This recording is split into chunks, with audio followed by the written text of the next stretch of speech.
Nisha, and thank you, Art for Oxygen. Um, First of all, I love the name. And I love the play on the name Oxygen. It's not only oxygen as in the oxygen cylinders, it's everything that you need to live, everything that you need to survive. And I think this particular subject of anxiety and panic is exactly in line with this name, Art for Oxygen, because our fears and our anxieties actually make us feel that our very survival is at stake. So thank you, Nisha, and thank you to all the youngsters who have taken this initiative, who have helped in this initiative. I think it's fabulous. I think it's just fabulous. And a lot of people have um, come in on this program really in order to support all your efforts for COVID relief.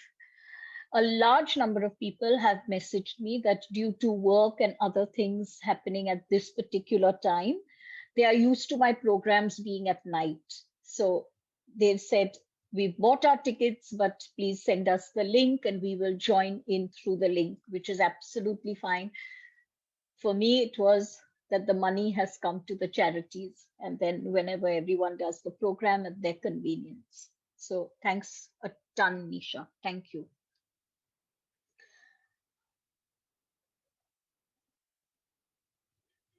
So, guys, let's start with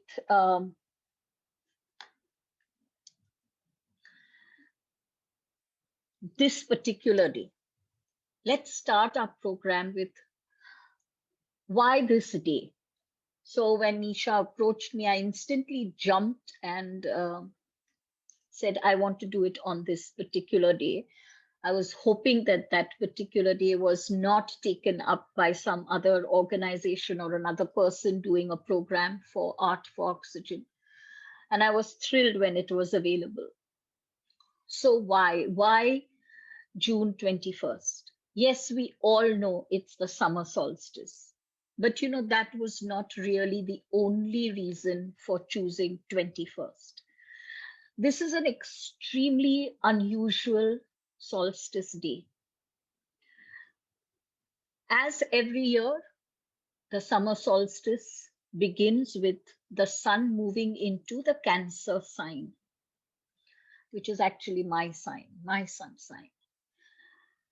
But what makes today even more potent in energy than all the other solstices we have experienced is the fact that the solstice comes just before the full moon, which is on Thursday.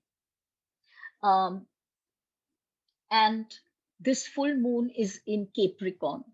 Now, for those of you who don't understand why I'm so excited about this, let me explain. Cancer and Capricorn lie on the same axis. This is known as the axis of nurturance, the axis of nourishment. Cancer works as the maternal, feminine goddess, the cosmic mother energy. Capricorn works as the paternal, protective, cosmic father energy. So we have an axis with the cosmic mother at one end and the cosmic father at the other end.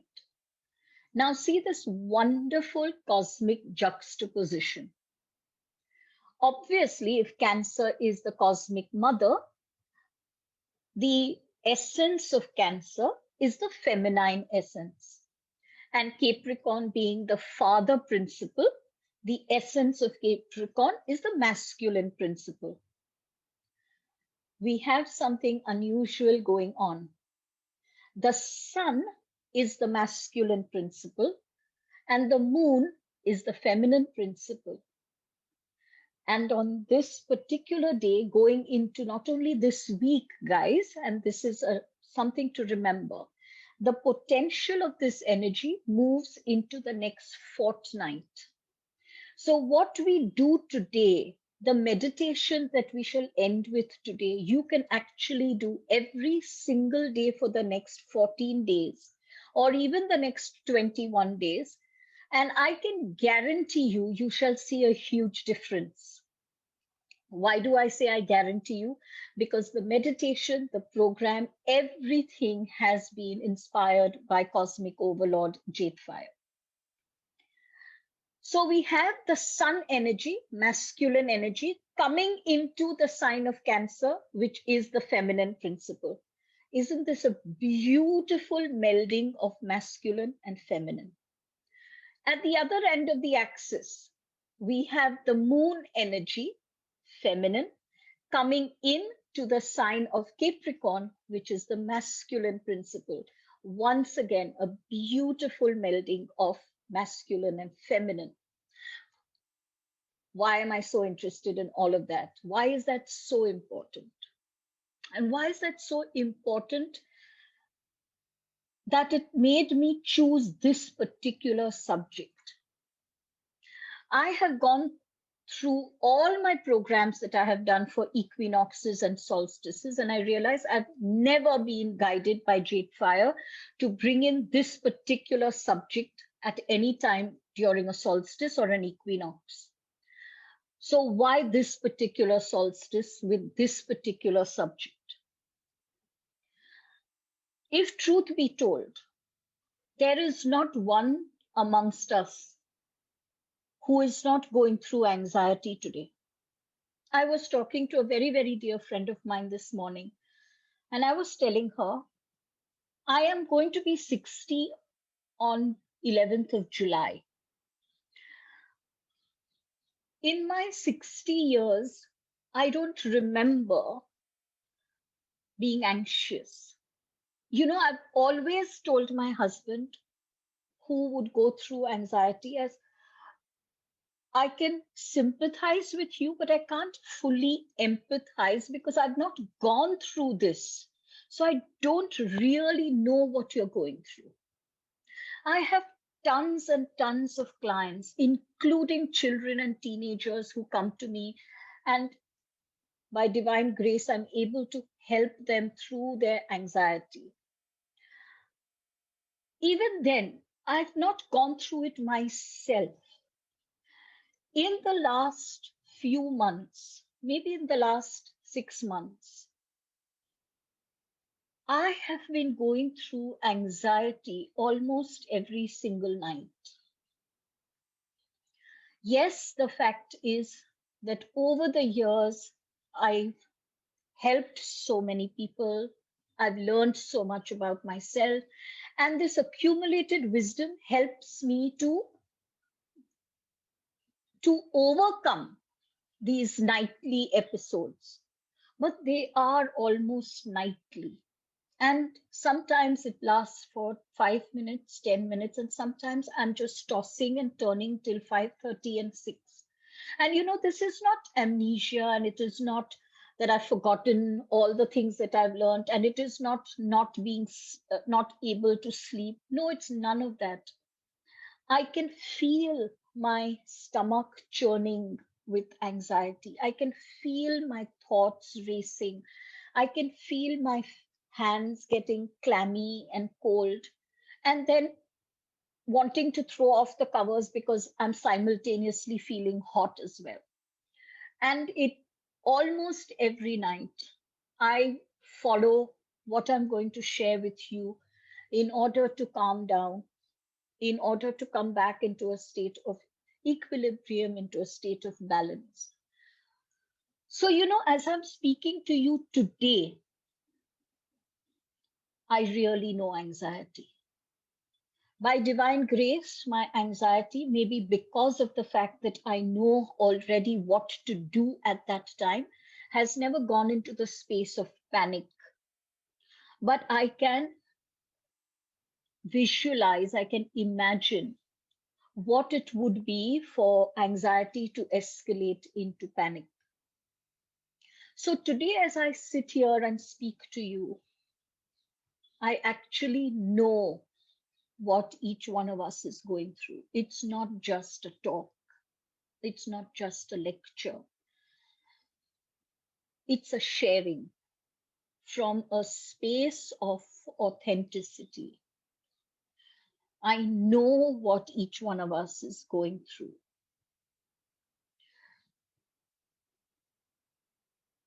A summer solstice day, by and large, is a day of abundance and it's a day of new beginnings. But because this solstice has come along with the full moon, this year's solstice is a little different. This year's solstice is about nurturance and nourishment. And I'm not talking about the food we eat. Although I can assure you, Cancerians are very prone to emotional binging. Why is this nourishment so important? For two reasons. Unless you and I are able to nurture ourselves, unless you and I are able to hold space for ourselves as we go through the very uncomfortable minutes of anxiety, we are going to find that we are fast going down a spiral which might end in acute depression or even worse. So self-nourishment is acutely important. We have to learn to hold space for ourselves. What does hold space mean? It means being there for yourself without judging what you're going through, without resisting the thoughts that are coming through, without saying, don't be silly, this thought is so foolish, you know it is not true. Why are you feeling so negative? Nothing. It is what it is. The thoughts come and you allow them to come. The feelings come and you allow them to come. And you hold yourself in a strong, energetic embrace. And I'm going to take you through that. While you're going through this, if you try and struggle against the anxiety, you are going to fail. But if you accept, this is my anxiety, this is my thought, this is my feeling, your entire body will start working with you. And instantly you will find a difference in your energy. It would be very, very easy for me to tell someone who's going through anxiety to say, come on, why don't you have a little more faith? When you're going through anxiety, everything goes out of the window. And today we have to learn how to not let it go out of the window, how to hold it in our space so that the energies can do their little dance, but they don't entrap us. So that is why nourishment, self-nourishment is important. But you know, in the last 2 years, friends, we've seen, and JadeFire has spoken of this over and over and over again in all the programs that he has conducted. What is important is that we now serve others. The time has come for us to reach beyond ourselves. Whether I'm going through an anxiety, whether I am sick and ill myself, whether there is a financial situation that I am feeling, whether there is a home environment that is dysfunctional, whatever may be the circumstance, you and I have to be there not only for each other, we have to be there for the world at large. So when Art for Oxygen approached me for COVID relief, my instant answer was yes, because here is one more opportunity to be there for someone.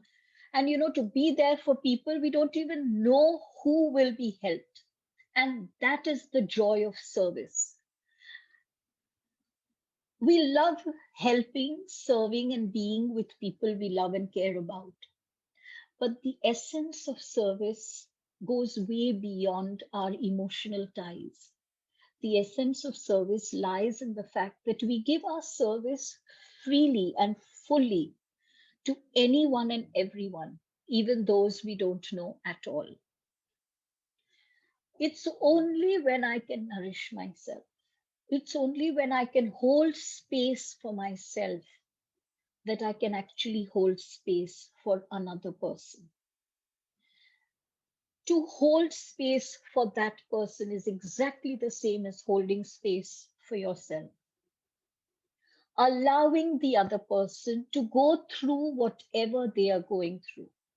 If they are venting their feelings, if they are expressing thoughts that according to you are false, that according to you are negative, if you come from that judgmental space, you cannot hold space for someone.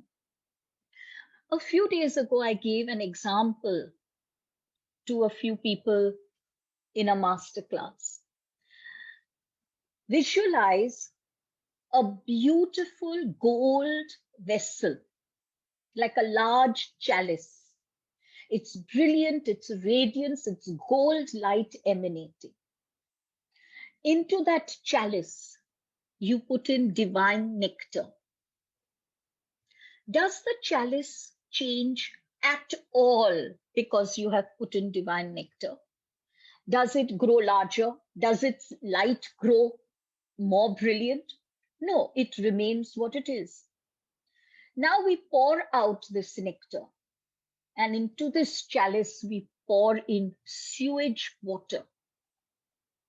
Once again, does the chalice change at all? Does it get darker? Does it get smaller? No, it remains the beautiful golden chalice that it is. This is called holding space, where you become the chalice for someone else's thoughts and feelings, which are so dark, which are so filled with pain or with anger or with rage or with fear.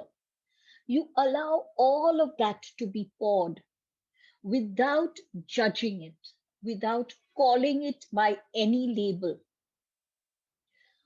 Allow them to express.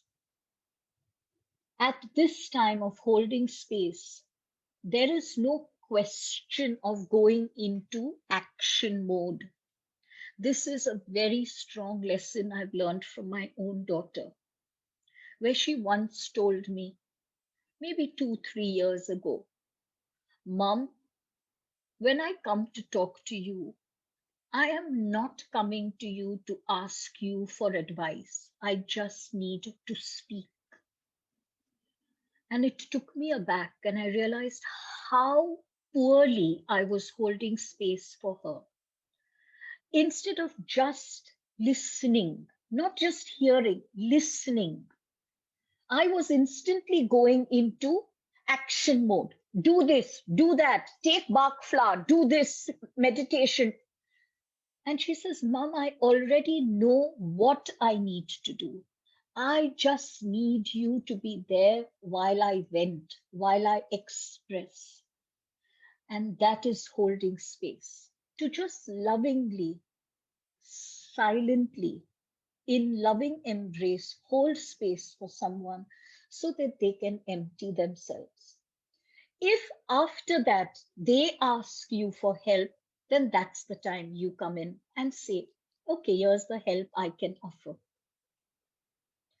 But you cannot do that if you are empty inside. If I am going through anxiety and someone else comes to me who needs my help, I will not be able to offer any help because I am in a space of confusion. I have to learn to hold space for myself. I have to learn to recognize that anxiety when it comes up. It is at that time that you must go into overcoming that anxiety. Don't wait so long that you go into a space where the anxiety has already bound you and is now grabbing you and pulling you down. The first 2, 3, 4 times that you face this anxiety, you will already recognize it the fifth time that, it's starting again. Instantly put in whatever works for you. I'm going to discuss all of this with you. I have found that anxiety arises because of an external trigger. Something happens on the outside. Sometimes we do not even remember the trigger, but something happens on the outside. Panic, on the other hand, has an internal trigger, which very often, because it's an internal trigger, we do not even recognize. And then someone will tell me, I am in a meeting and all of a sudden I am getting cold, my heart beats fast, and I'm going into panic. The first thing to do when you're going through that situation is to remember one fact. Anxiety and panic will never kill you. Why am I asking you to remember that fact? As your heart begins to race, as your throat kind of clamps up, as your palms become sweaty, as you almost seem to want to gasp for air, you are convinced that either you're having a heart attack or that you're going to die, because the symptoms are so strong. One of the first things that I make all clients go through is a strong visualization. Visualize, imagine yourself going through the panic. Imagine yourself going through the anxiety. And imagine yourself recovering every single time. This is very, very important. No help will work if you do not develop that unbreakable faith. Panic and anxiety is not going to kill me ever. Ever. When you have that strong faith, a most miraculous thing takes place. The panic attack or that anxiety begins to fade away almost without you doing anything. But it's not that you've not done anything. You actually have. What you have done is you have become mindful.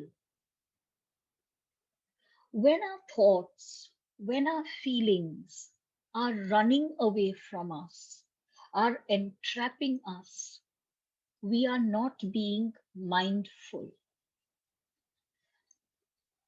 Disturbing thoughts, conflicting emotions come from either the past or the future.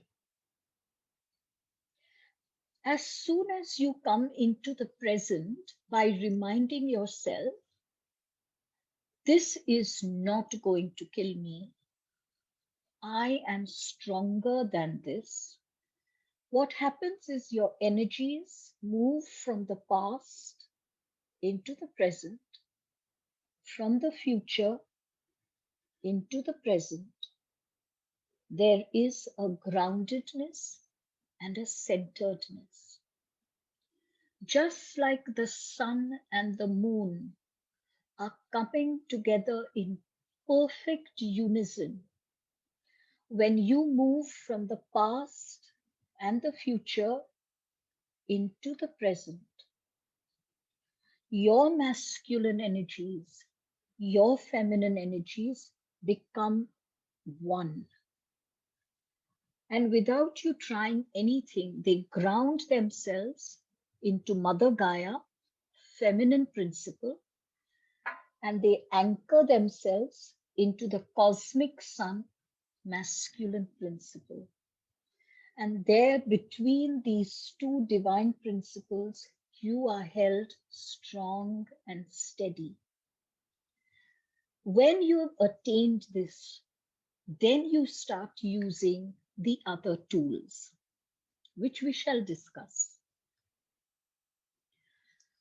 The second thing I have realized over the years of dealing and working with a lot of people going through anxiety is that this survival issue that I'm talking about, that I'm going to die in this process, this survival instinct comes from the past. Yes, we are anxious about the future, yes, but the root comes from the past. You need to take the help of a therapist, a psychologist, a spiritual mentor, a friend, a confidant. You need someone who you can talk to and talk with, who will help you to touch that old root. You see, our bodies are amazing. Our bodies are divine miracles.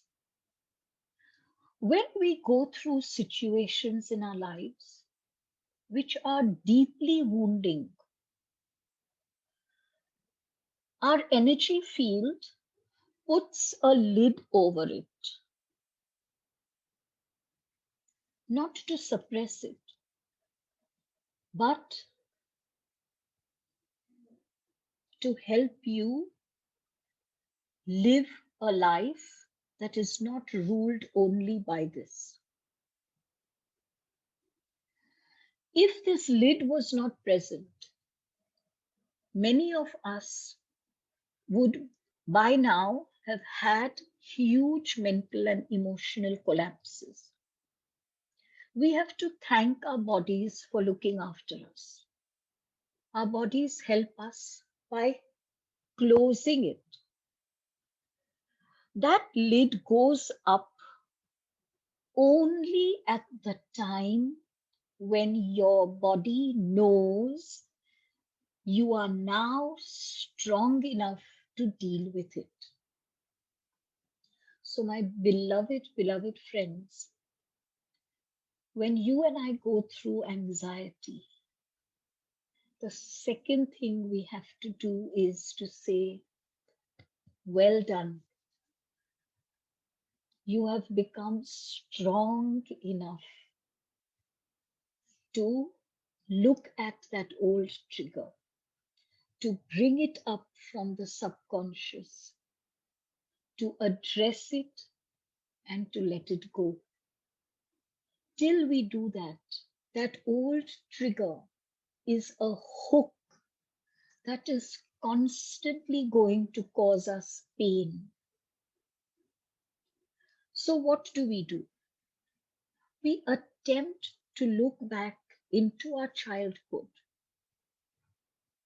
to see where and what made me fearful of my existence. You know, survival does not only mean life and death. A young child of 3 years old sitting in that corner, supposedly playing with her or his toys, but hearing the mother and father scream at each other, is going through a huge survival issue. How will I survive this emotionally? How will I survive this without losing my own mental balance. Not many people realize that survival issue goes way beyond the physical. By divine grace, you and I go through physical survival issues, few and far between. But you and I go through emotional and mental survival issues far more times than we know. Every single fight between our parents made us feel emotionally and mentally threatened. Every time a teacher in school ridiculed us, shouted at us, humiliated us in front of the whole class, you and I went through an emotional and mental survival issue. Every time your boss at work shouts at you and threatens to throw you out of your job because that's the way he or she has a hold over you, you are going through an emotional and mental survival situation. Anxiety and panic comes from that space. I don't know whether I should take flight or whether I should stand my ground or whether I should fight. This conflict of how do I react to this situation? The option of fight or flight is so confusing within us that what takes place is anxiety. How do I keep myself mentally and emotionally in survival mode? Forget about happiness. In just survival mode when this is happening around me. It starts in childhood. It continues in school. It continues when we work. It continues often when we are married. So what? What does that mean? Are we doomed to this kind of a life? Not at all. Not at all. Don't anyone let tell you this, that this is something you have to get used to. No. Yes, there is one fact. There is no cure for anxiety. What do I mean? Anxiety is an energy that lies within every single person. Just like the energy of love, the energy of happiness, the energy of satisfaction, the energy of anger, the energy of fear, the energy of insecurity. These are energies. The energy of anxiety, along with all these energies, lies within us. How can I cure it? I can't take out an energy. It's part of me, it's part of my structure. But I can learn not only how to live with it. For me, that's not enough. I don't see why we should learn to live with anything. For me, the important thing is I need to learn to live with it under my control. I want my anger under my control. I want my anxiety under my control. I want my happiness under my control. not under the control of my husband, my children, my friends, my parents, my sister, no one. My happiness is my responsibility. I am thrilled that you are in my life to enhance my happiness. I don't give you the permission to pull my strings and make me a puppet. I don't. I take that power away from you.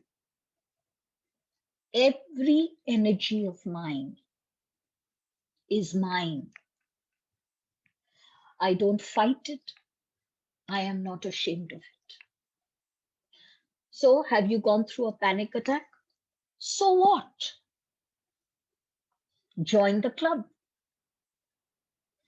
Have you raged and raved and ranted? So what? Join the club.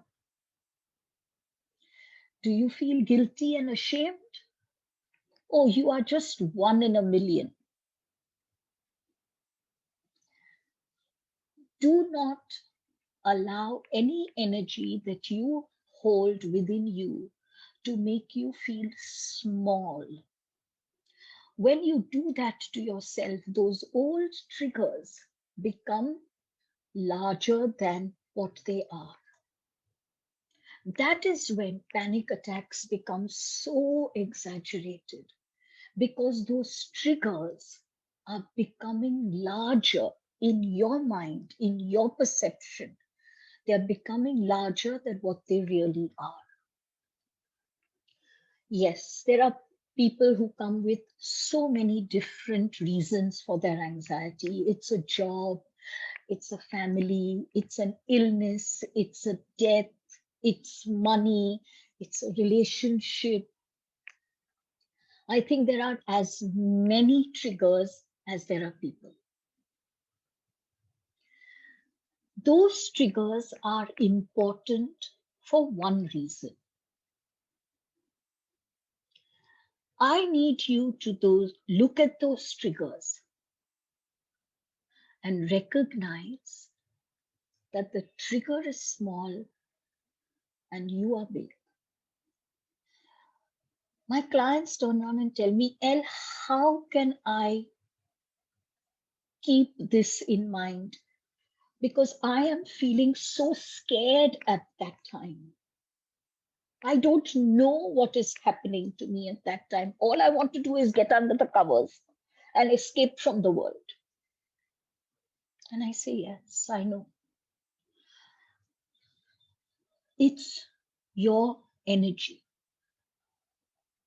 Who else but you can have greater control over your energy? Are you going to be admitting that I am a victim to the trigger? The trigger may have been very big, like sexual molestation or abuse or violence. The trigger may have been what others might consider trivial, a very angry teacher or a partially dysfunctional family. Whatever might be the trigger, it is never bigger than you.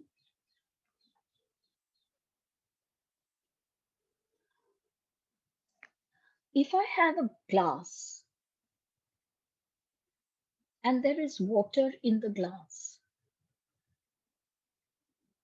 the glass has to be bigger in order to fill that water, in order to hold that water. The glass is always bigger. If you have these energies within you, it just means, by that very fact, it means that you are bigger than these energies. So one, it will not kill me. Two, I am bigger than the trigger. I am bigger than the symptoms I'm feeling right now. And does this mean that if I acknowledge this miraculously, I'm never going to feel anxious again? No. Anxiety dwells within you as an energy. Don't we all get angry from time to time? Don't we laugh and scream in delight from time to time? How can we do that? We can do that because the energy is within us. So when anxiety is also within us, from time to time, we are going to get anxious. But as I said, if you just remember, it will not kill me. Even as your heart is pounding, keep loudly,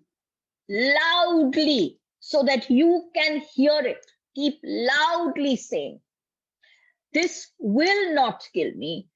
I am bigger than this. You might think this is never going to work, and I'm going to ask you, do it the next time. Because I know there will be a next time. There will be. Let's not be silly about it.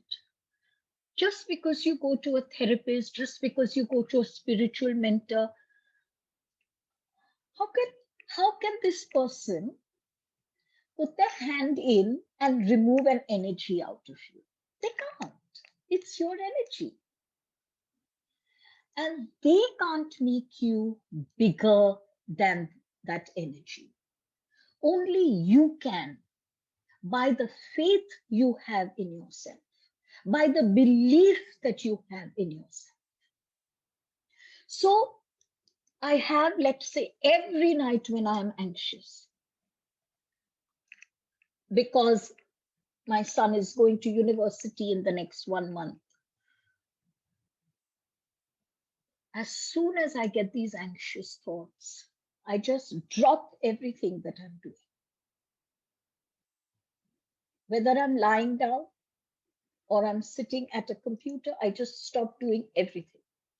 I don't chant, I don't pray, I don't do anything because none of that works.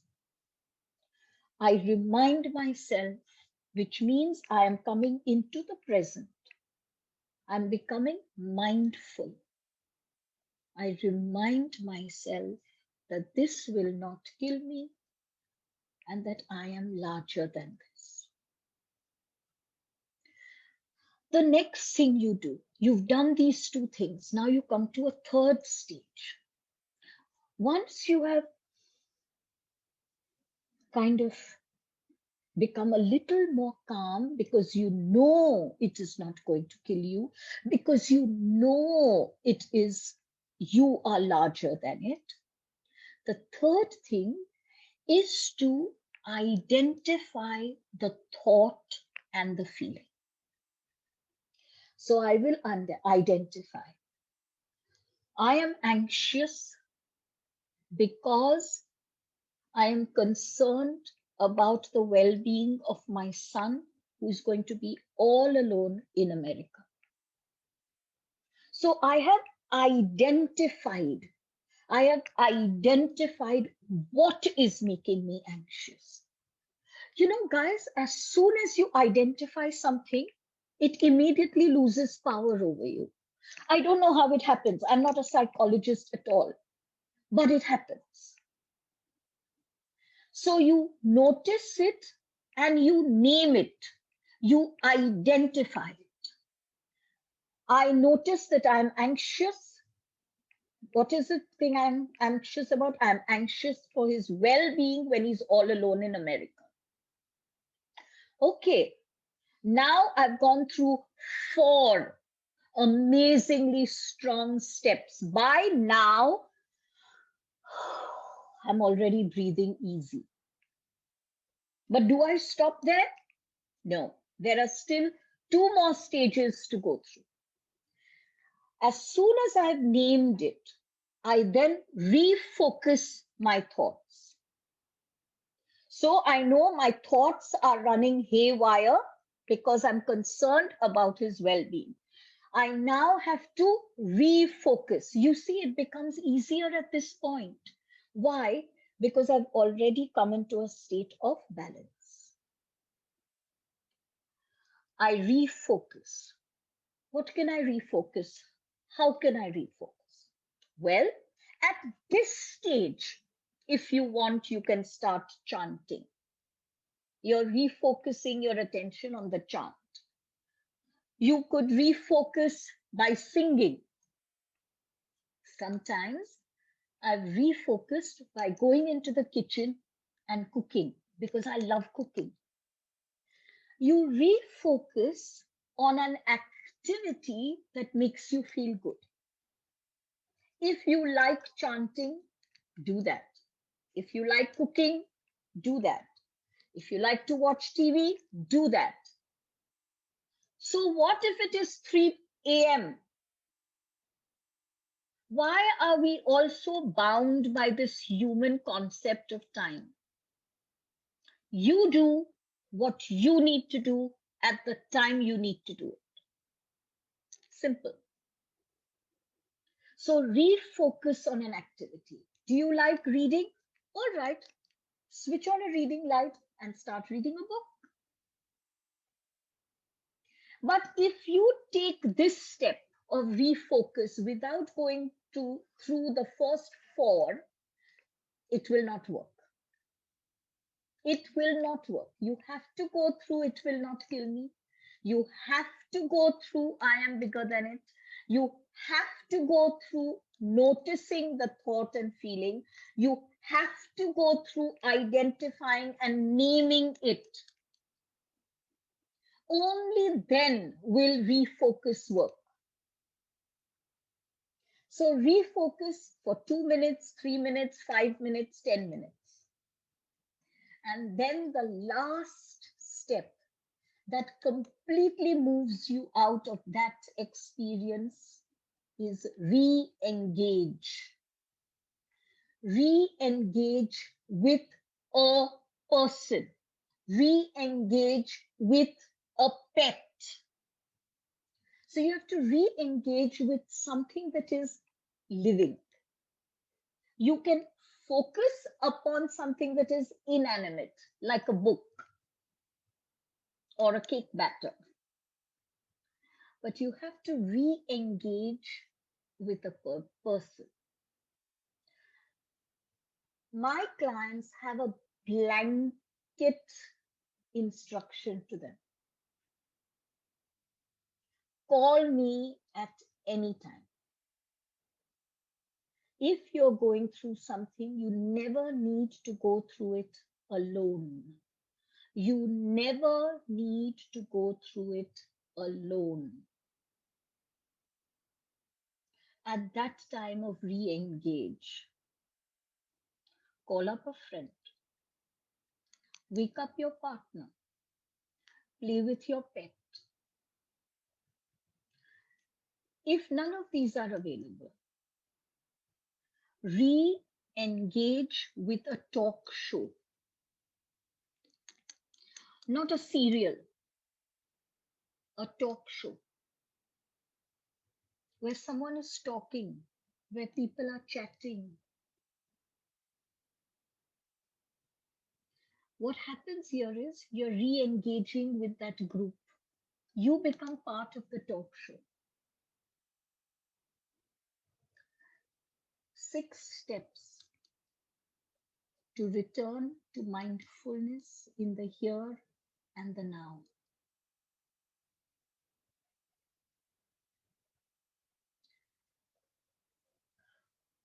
It works every single time.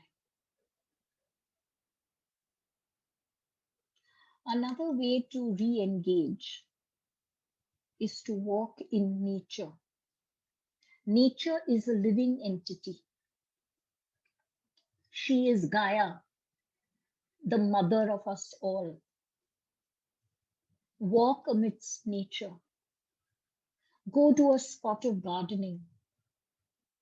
Kick off your footwear and walk on the cool grass. Sit down like a child and build a sandcastle. You re-engage with nature. She is as living as you and I.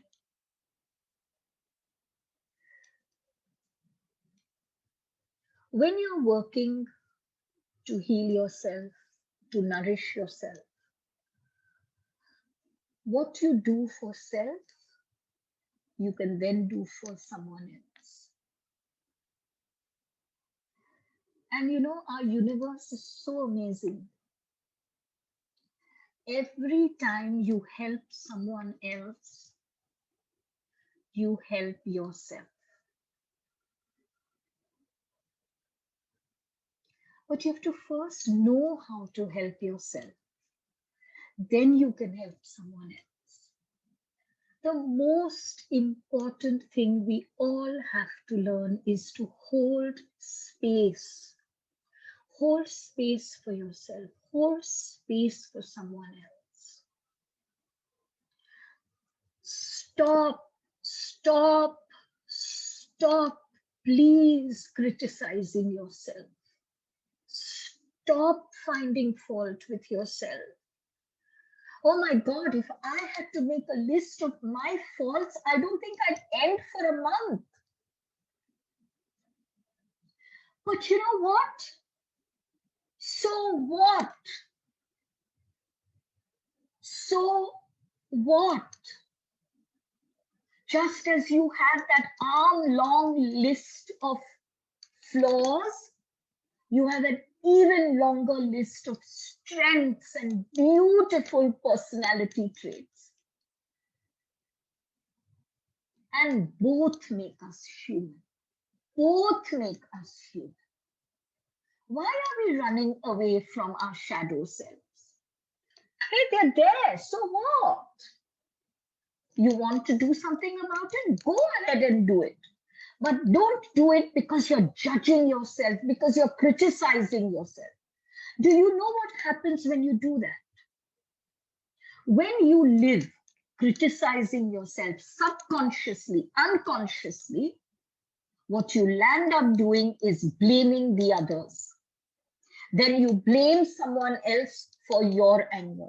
You blame someone else for your irritation. You blame someone else for your hurt and your pain and your wounding.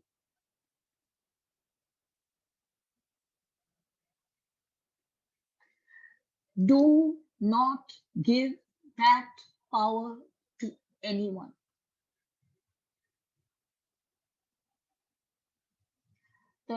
As soon as someone has the power to make you happy or unhappy, peaceful or angry, upset or calm, you become the puppet and they become the puppeteer. Is that how you want to live? Is that truly how you want to live? Have you forgotten that you are divine? Have you forgotten how strong your divinity is? When you forget that, you look at someone else and you criticize them as well. Because if you cannot look at yourself as divine, you cannot look at another as divine. And you know what? Hey, from time to time, we all forget. My God, I fall into that trap all the time. I fall into the trap of blame. I fall into the trap of criticism. That's okay. Falling into the trap is okay as long as you climb out again on your own steam. Because whatever happens, you are bigger than it. When you just know that, instead of that anxiety living with you for a day, it will live for an hour. From an hour, it will go to half an hour. From half an hour, it will go to 5 minutes.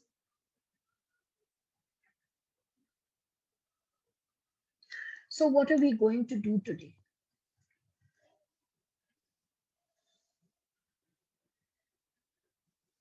We are going to touch that power within us. Yeah. Sometimes the way things happen, for example, the pandemic, I don't think I know a single person today who is not lost someone, a friend who's died, a family member who's passed into life. Somehow it seems as though, like never before, death and illness has entered our home.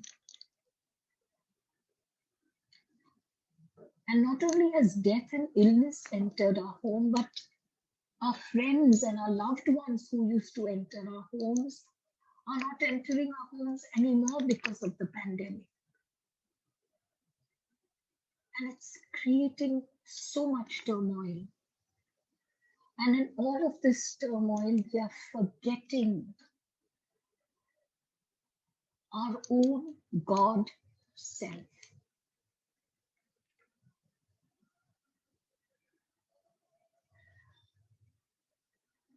Because you get angry doesn't mean that your God self gets weaker. Because you get trapped in panic from time to time doesn't mean that your God self has disappeared. The God self stays constant and strong, irrespective of your thoughts and your feelings. But your thoughts and your feelings often blind you and make you forget that this is not who you are. That this is only a part of who you are. Your thoughts are just a part. Your feelings are just a part. You are more than that.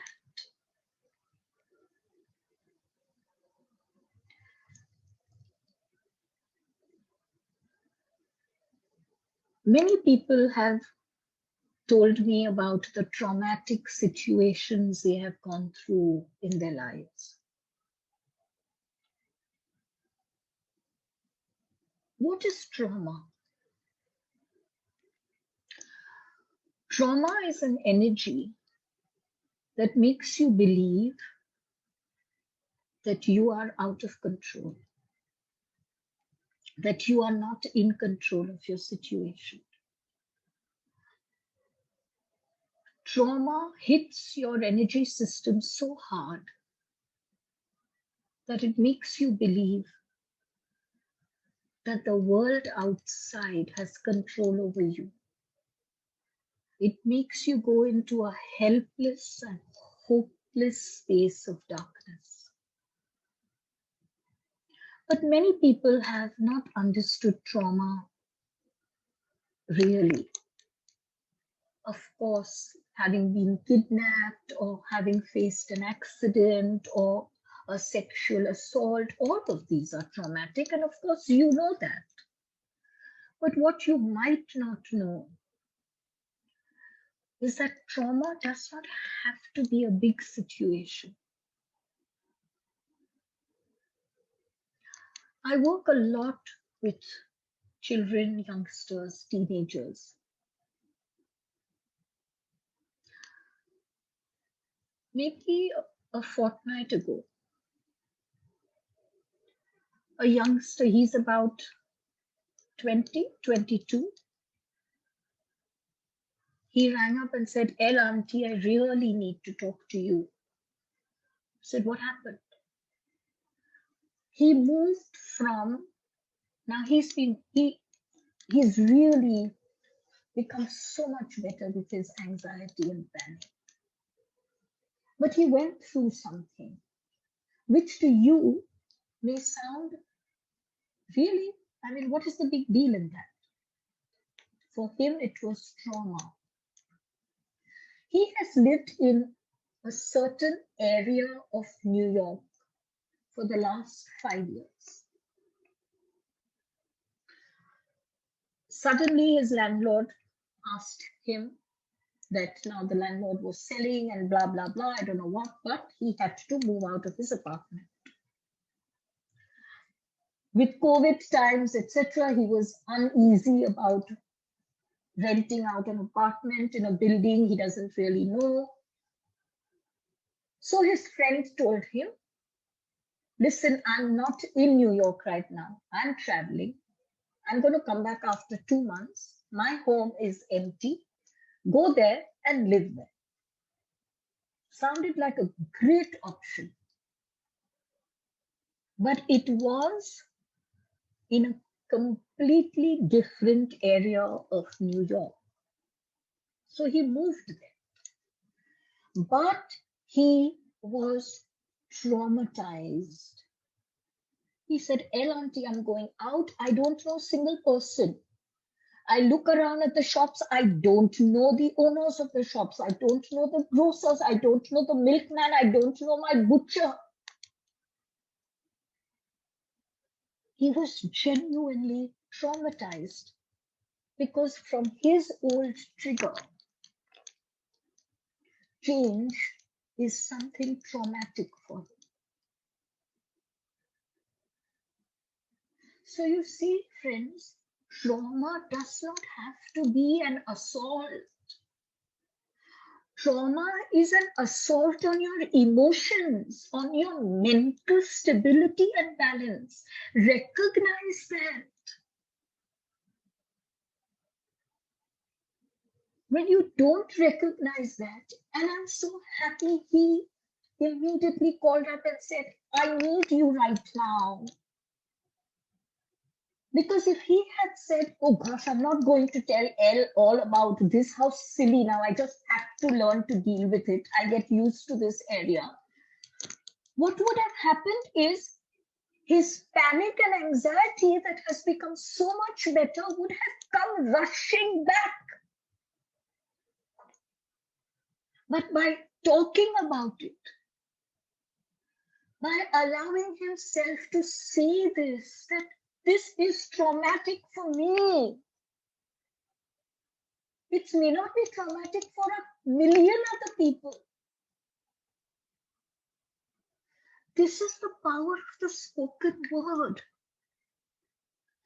Talk to someone you trust implicitly, someone you know will never judge you, someone you know will never undermine what you're feeling. Talk. Sometimes we cannot talk to our parents, to our siblings. We need a friend, and very often we need a stranger.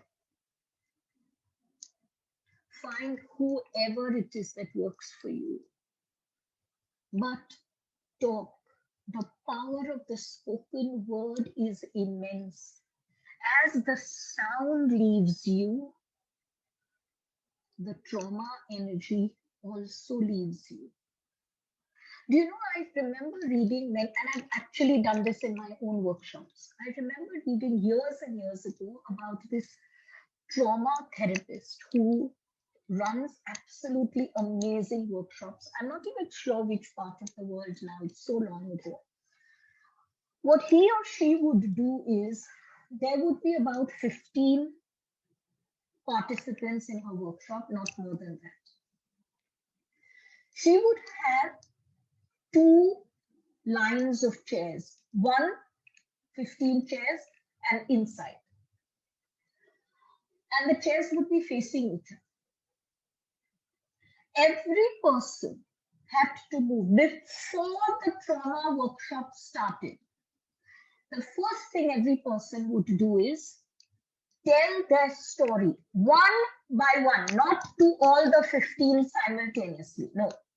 One by one, you tell your trauma story to 15 participants individually, one by one by one. And everyone had to do that. So it went into maybe the first 2-3 hours was spent in that. What she had written in her report was something that I found amazing, and I decided to use it for my own workshops. Perfect. Works like a dream. The first time the trauma story is told, that person is generally weeping or shouting or going through huge symptoms. The second time, the symptoms are there. The third time, the symptoms are there. The fourth time, the symptoms are less. The fifth time, they are even less. By the time the person finishes talking to that 14th person, the person is narrating it as though it were a story they had read about. No emotion, no symptom, no reaction. Then the trauma workshop started. Because what had they all done? They had expiated entirely the trauma energy.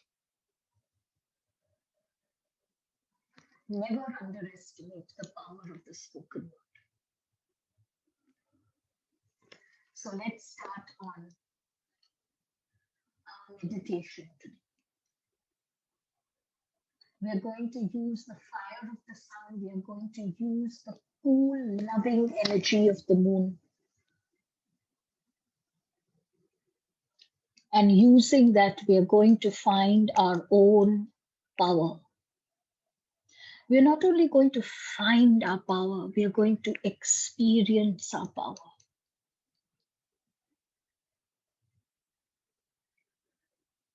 You may intellectually agree with me. Yes, yes, Elle is right. We are all spirit beings. Yes, yes, I am divine. I am powerful.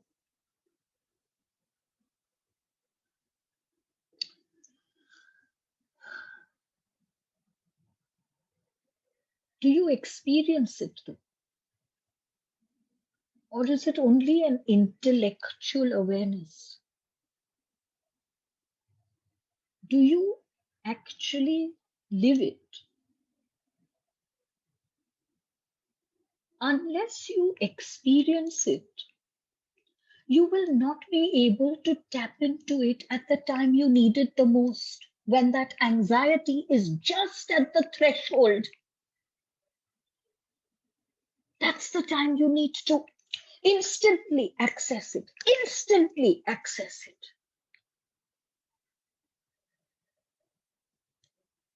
When you can't, that anxiety enters you.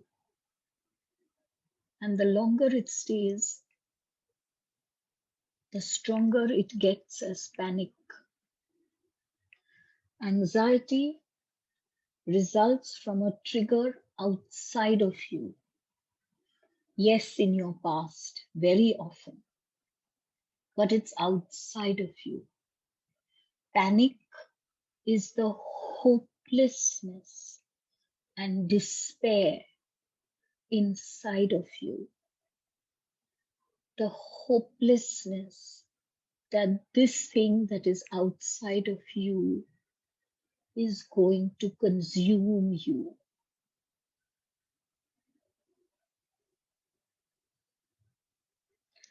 You're not going to be consumed. Nothing can consume Godhood. Nothing.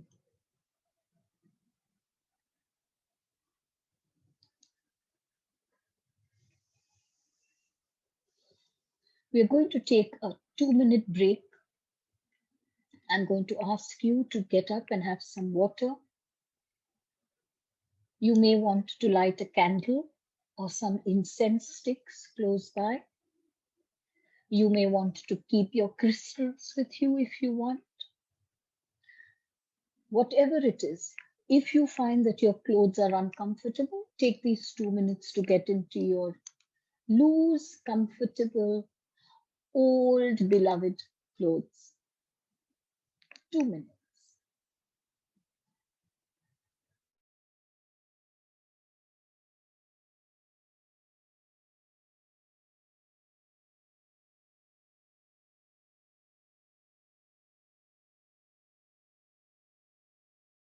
You may want to sit up through this meditation. You may lie down if you want, but don't go off to sleep.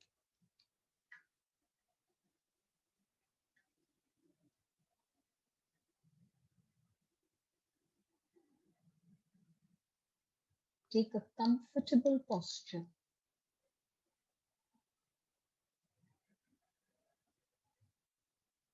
Close your eyes so that you focus upon the God self that you are. Close your eyes to the external. Nothing in the external. No one in the external. No time in the external and no space in the external has any control over you. Don't allow it to have control over you.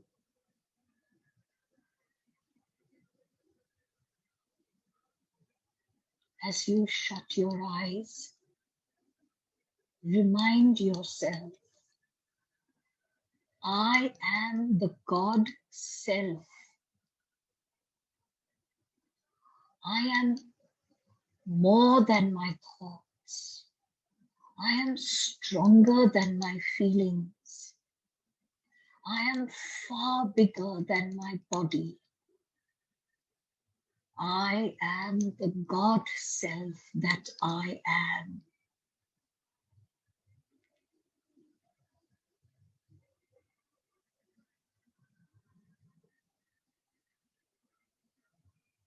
Aham Brahmasmi.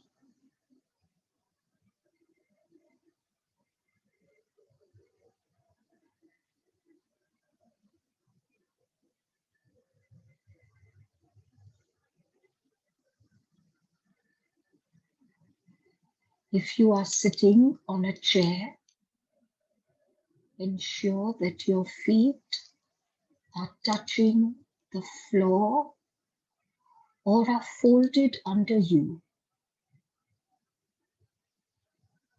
Have no footwear.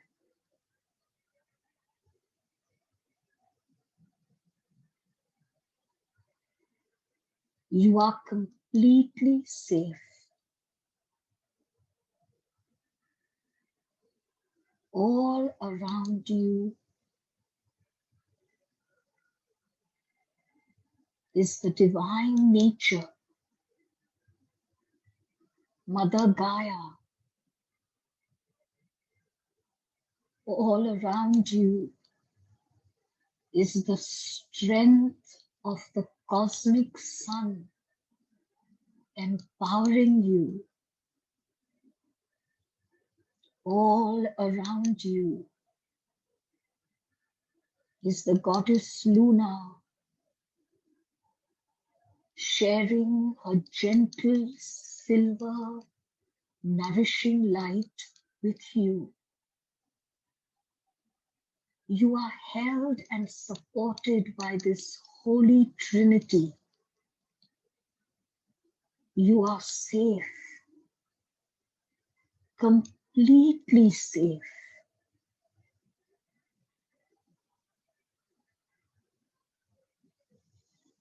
Let yourself relax into this safety. Let yourself relax into this complete confidence in your safety.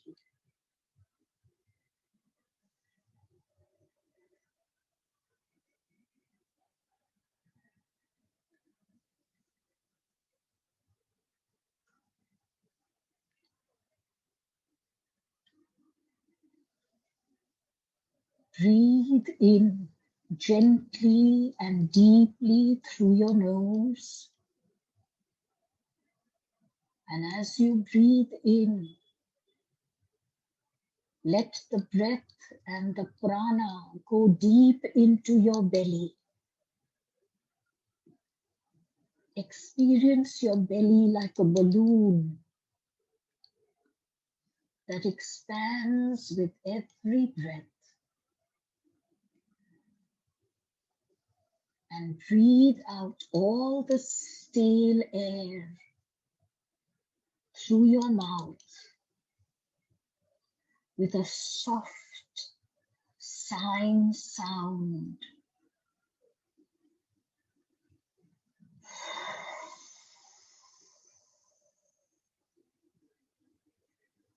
With every breath, your body settles into greater safety, relaxation, and calmness. Isn't it a wonderful feeling to know that you can make yourself calm?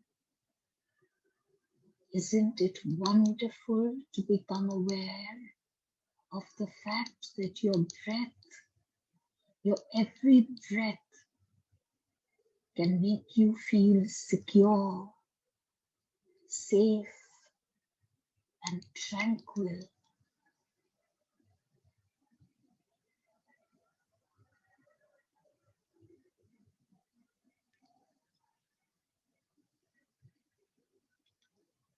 Breathe in through your nose, slowly, deeply,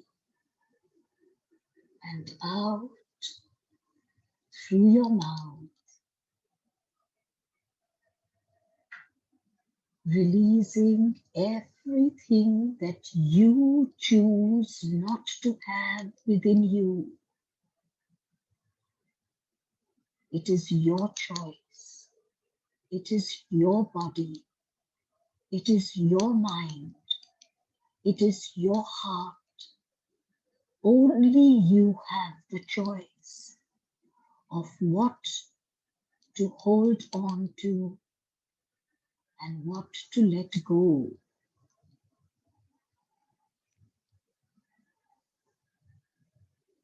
If there is a particular person or a god, goddess, guru, angel energy that makes you feel even safer, that makes you feel even more loved, gently visualize them sitting with you, embracing you. You're feeling loved and even more safe. Gaia, the sun, the moon, and your loved one. 4 strong pillars of light.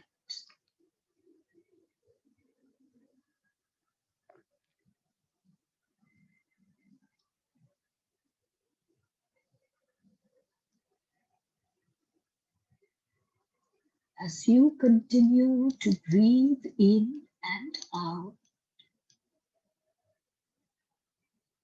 let your mind focus upon the area between your navel and the solar plexus.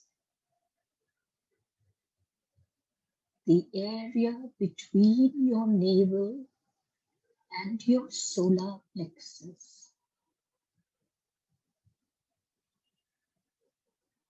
This is the area of your fire energy, the area of your power, your strength. Touch this space. Feel it strong under your hands. And breathe into this space. Breathe into this space. Develop a vital connection between you and your fire center.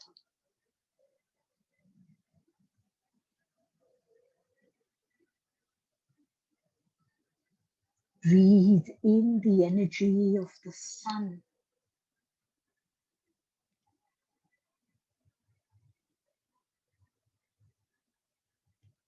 The dark clouds are never able to take away the light and radiance of the sun. The sun's energy enters you to remind you that you are also a sun. Dark clouds are a part and parcel of life, but there is no cloud that stays constantly. They drop their load and they fly away. The dark clouds cannot dim your light, cannot weaken your fire.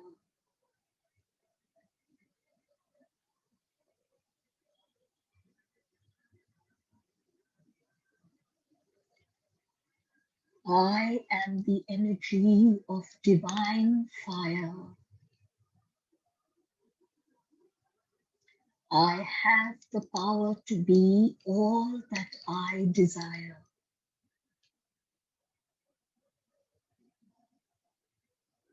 I am the energy of divine fire. I have the power to be all that I desire.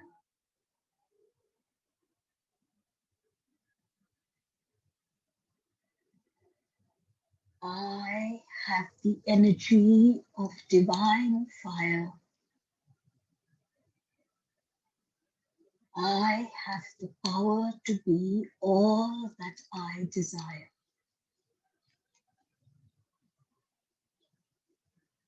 Bring to your mind a situation, a person, something that makes you anxious, an external trigger that makes you feel weak and insecure.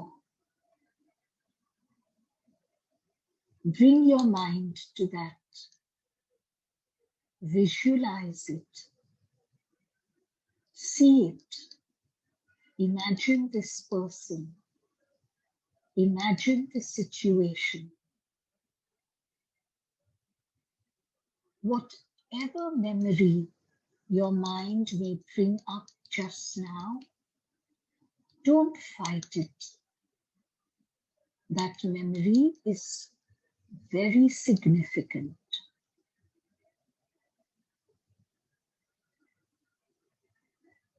As you see the person, the situation, the memory, send the light of your fire towards this situation. The situation is dark. Use the strength of your light, your fire, your radiance to erase the darkness. The situation remains, but there is no darkness that can entrap you. Shine your light upon this situation, this person, this memory. Erase the darkness. I am the light of the divine fire. I can bring light wherever I desire. I am the light of the divine fire. I can bring light wherever I desire. I am the light of the divine fire. I can bring light wherever I desire.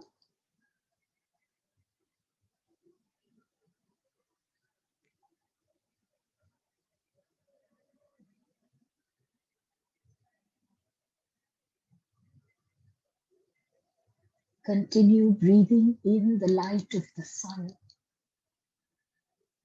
Not only does it transform the darkness of the person, the situation, and the memory, but it transforms the darkness of the anxiety and the panic and the depression within you. You choose to be stronger than this because you know you are stronger than this. I am the strength of the divine fire.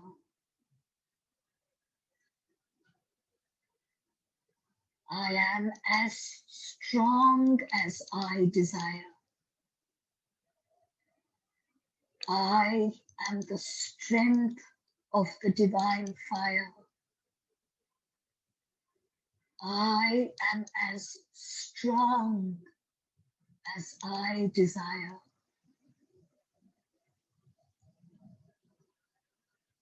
I am the strength of the divine fire. I am as strong as I desire. Give your anxiety, your panic, your depression a shape. Give it a form. It can be any simple shape like a ball or a star. It might even resemble an animal or an insect. Let your anxiety, your panic, your depression take on a form, a shape. Become aware how small it is. The very fact that you can visualize it means that it is smaller than you. Become aware of this practical reality. That which you can visualize is always smaller than you. Give it a shape, give it a form. Visualize it.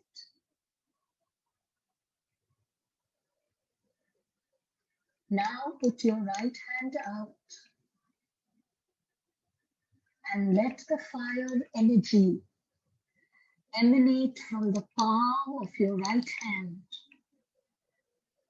Place your right hand over that shape, that form. I am the divine fire. I eliminate entirely whatever I desire. I am the divine fire. I eliminate entirely whatever I desire. I am the divine fire. I eliminate entirely whatever I desire.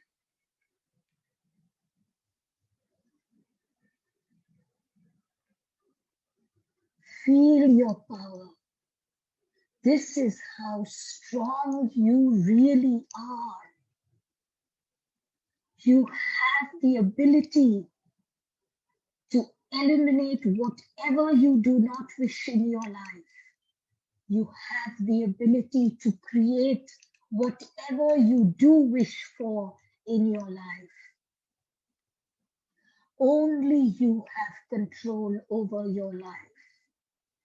Only you are the God self that shines radiantly for you.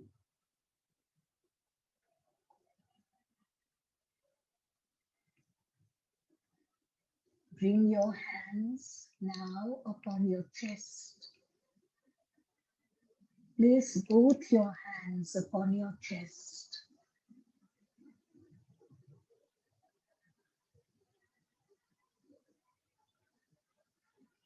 Feel the beating of your heart.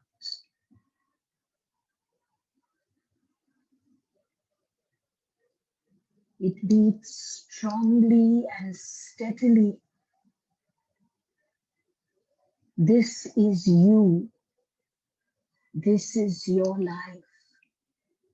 This is your breath. This is your prana. Strong, steady,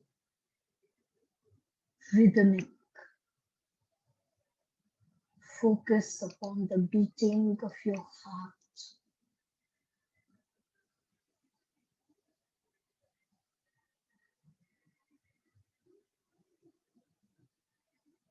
I am now going to chant Om. And as I chant Om, the gentle, loving outpouring of the moon shall enter your heart. She holds you strong so that you might release all your wounding. She surrounds you with her love so that you never feel alone again. She tells you, I am here. I am your friend. Every night look up at me, and together we shall form an unbreakable bond. I shall always be with you, not only in the darkness of the night, but when your thoughts and feelings bring darkness upon you. Look for me. I am shining for you. I am here for you, loving you, holding you, nurturing you.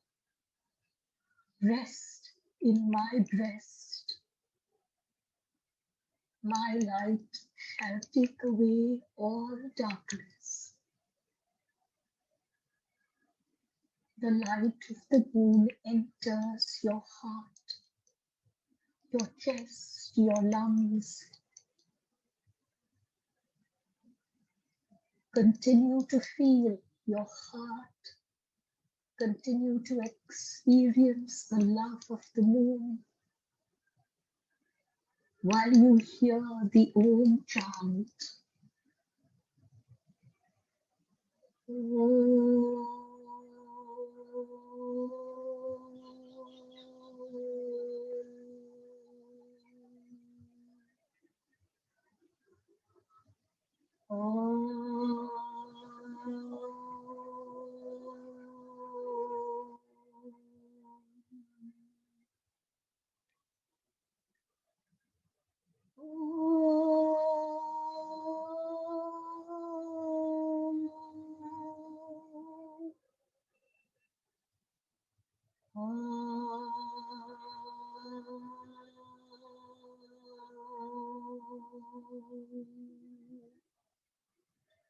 If there are tears, let them fall.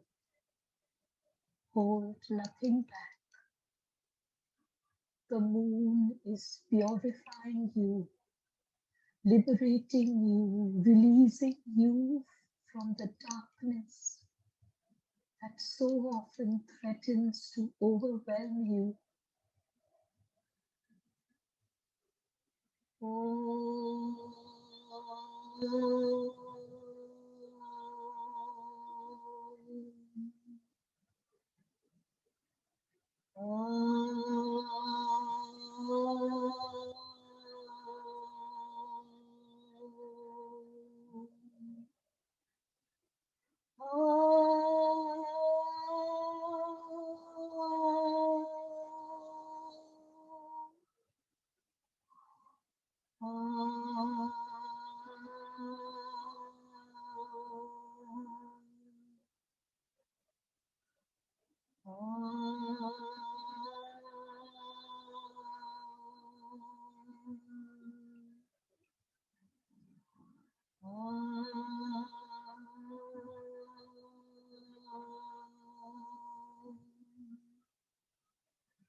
In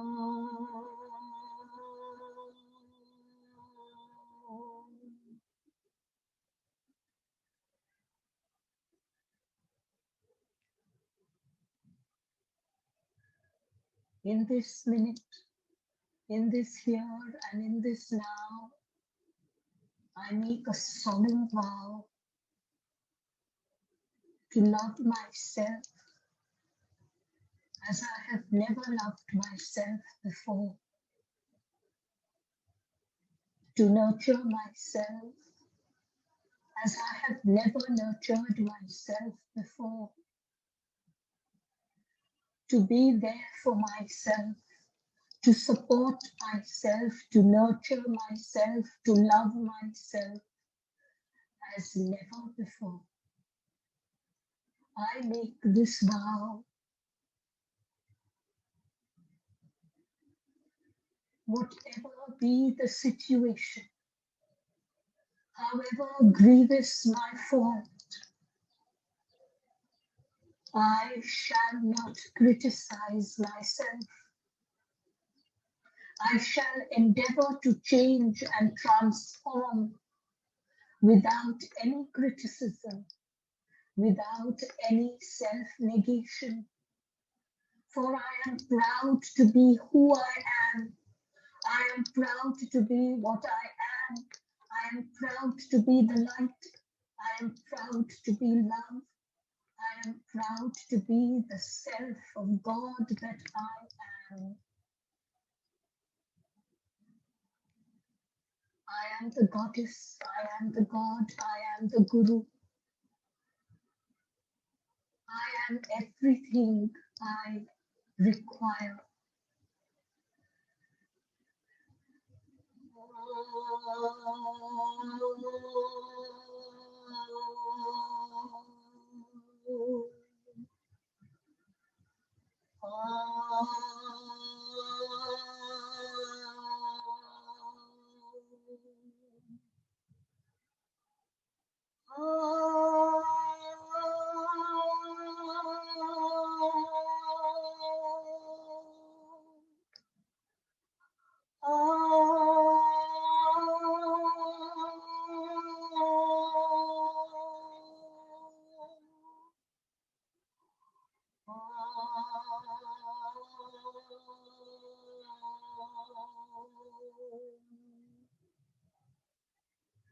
I am Shakti, I am Shanti. I am Shakti, I am Shanti. I am Shakti, I am Shanti.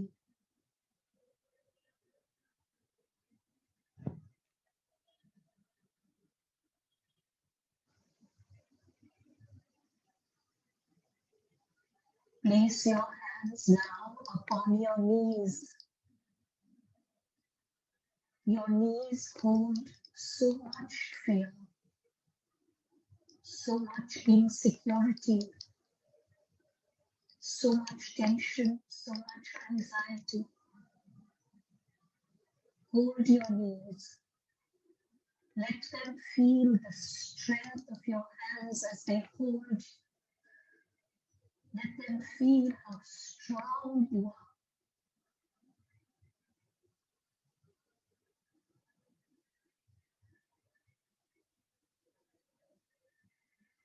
I am the light of the Creator. I am the Creator. I am one. I am the light of the Creator. I am the Creator. I am one. I am the light of the Creator. I am the Creator. I am one. Through both the palms of your hands, the healing energies of Mother Earth, Gaia, enter your knees, strengthening them, strengthening the tissues, the ligaments, the bones, strengthening the joints.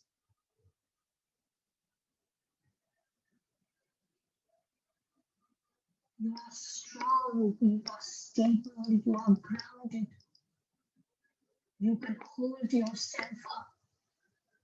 You can stand up straight and tall, your head held high, your shoulders back.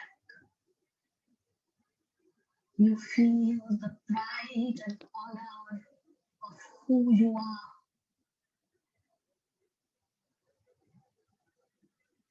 Mother Earth, Gaia has created you. Earth runs through you. Gaia runs through you.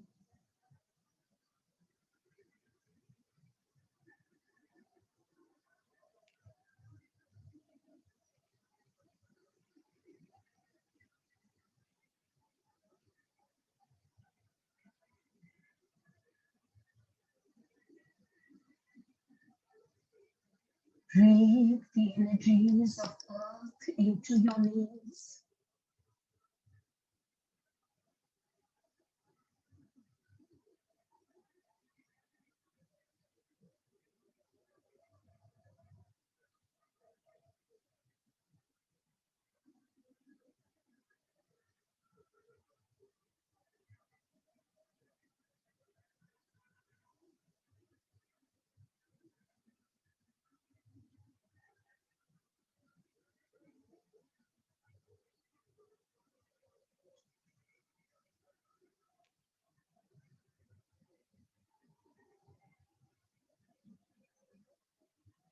Breathe and strengthen.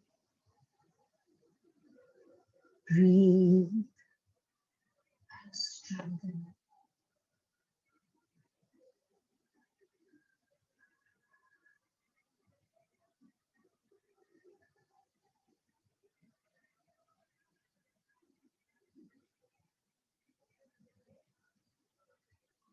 The energies of Gaia spread through your entire body.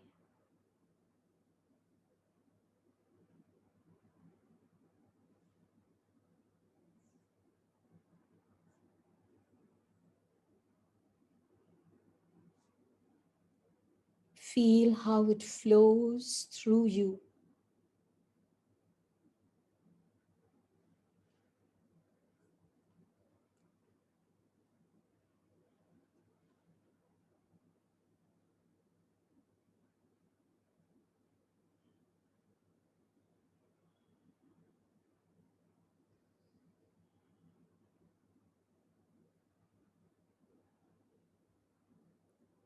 Strong energies of the Trinity,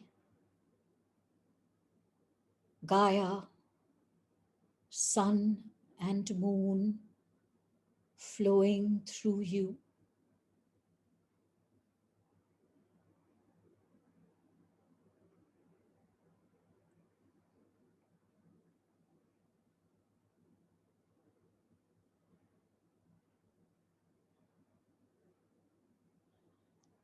This strength is your strength. In times of need, call upon it. This light is your light. When all seems dark, call upon it. This power is your power. When triggers make you feel weak, call upon it.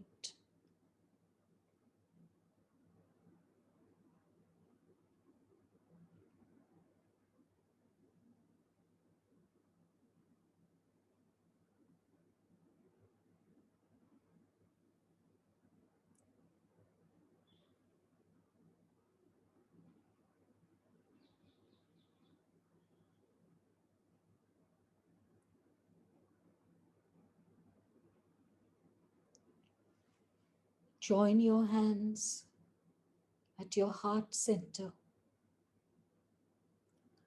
The left hand firmly feeling the right hand, the right palm firmly feeling the left palm.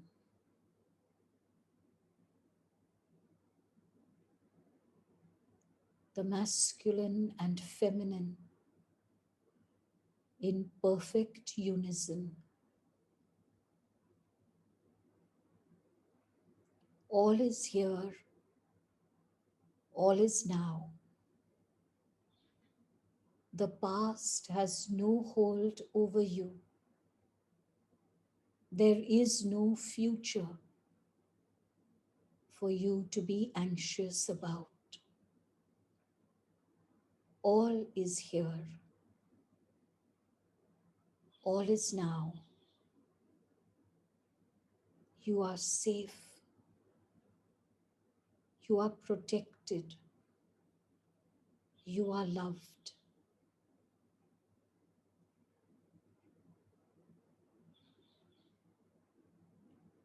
Bow to the life force within you. Bow in gratitude to the life force that is all around you.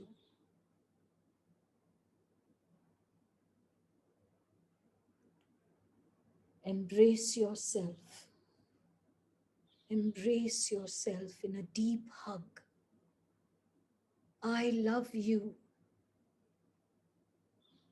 I shall never abandon you. I shall never reject you.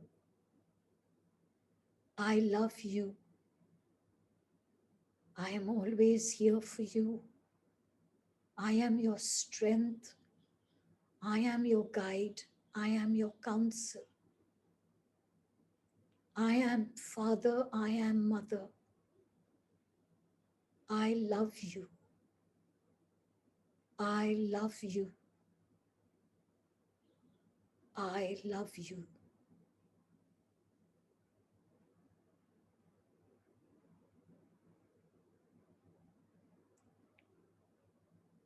Love yourself.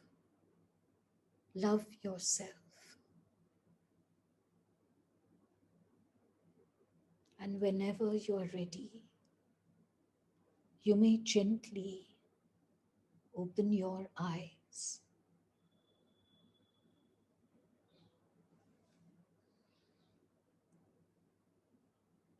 Namaste.